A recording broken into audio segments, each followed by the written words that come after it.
third stop natin dito sa Aberdeen Fishing Village.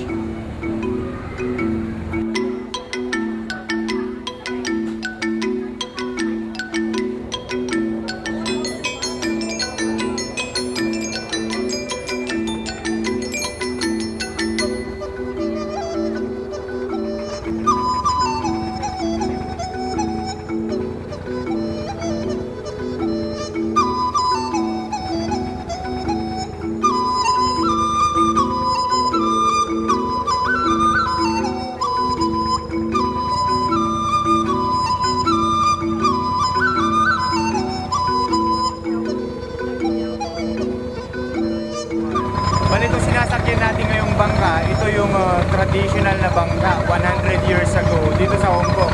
Ito yung sinasakyan nila sa pangingisda kasi yung bali dalawa yung klase ng pamumuhay noon dito sa Hong Kong, pagsasaka at pangingisda lamang.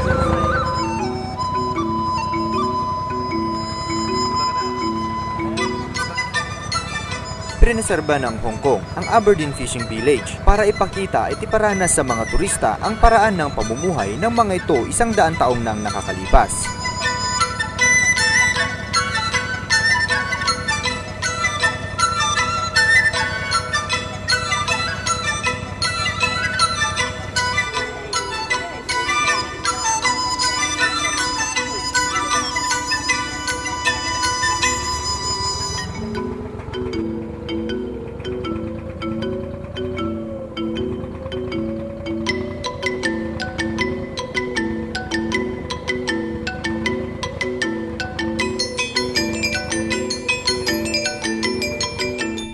Hindi lang pagsakay sa tradisyonal na bangka ang iyong mararanasan dito.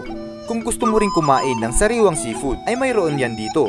Dahil dito sa Aberdeen Fishing Village ay mayroong floating restaurant at seafood booth.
Sa pagbabalik ng trip lang, bisitahin at kumustahin naman natin ang ating mga kababayan na nagtatrabaho dito sa Hong Kong.